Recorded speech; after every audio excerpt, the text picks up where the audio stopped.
Enrique Peña Nieto has been sworn in as Mexico's new president, promising to boost economic growth and tackle drug-related violence. Around 60,000 people were killed in drug-related violence during the rule of his predecessor, Felipe Calderón.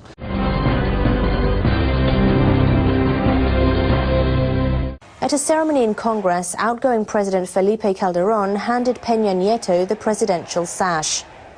The new president made a pledge to pursue the happiness and prosperity of the nation. In his first speech after taking office, the new president said peace is the top priority, and he will implement measures to ensure safety and allow people to freely move across the country.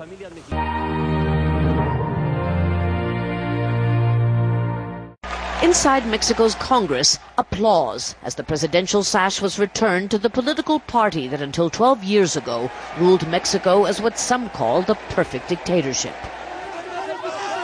Outside, running battles between riot police and demonstrators who accuse Enrique Peña Nieto and his Institutional Revolutionary Party of winning office through vote buying and fraud. Yo creo que para México representa un gran retroceso. He represents a great step backwards. He represents only a small minority that has power in our country. The people don't have any power, and you can see that in the discontent here. El pueblo no tiene para nada el poder.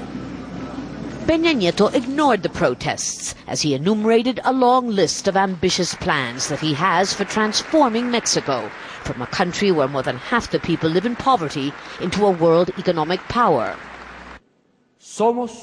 We're a nation that grows at two different speeds. There is a Mexico of progress and development, but there's another Mexico also, one that lives in poverty.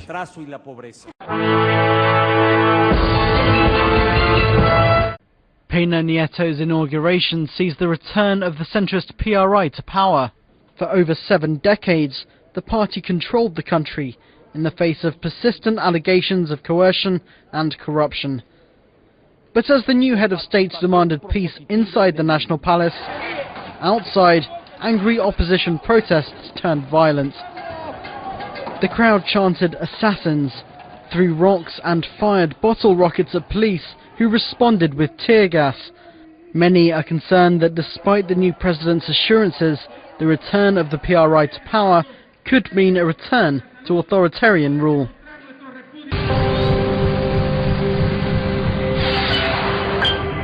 Well, the PRI, as you mentioned, was in power for 72 years until the year 2000 when they lost their election there. 12 years later, they go back in power, but the face of the PRI, this party, is a new face. He's 46 years old. He's married to a soap opera star. He's young. He's energetic. He's sharp. And he's media friendly. I think a lot of the people are really upset about the possibility that the old PRI, corruption, not really democratic in nature, will come back. But you know what, Greg? There are a lot of problems Mexico is confronting these next 6 years. Even though it has a 4.2% growth pattern as far as a country, there are two different Mexicos. There's an incredibly poor Mexico, and then a very large middle class that is growing. It has oil. It has a lot of natural resources. It's part of NAFTA. So it's a country that could very easily step up towards the new millennium with, growth and opportunity, but they really are dragging a lot of issues from the past, and I think a lot of these people are hoping that this past doesn't catch up with the new party and the new president.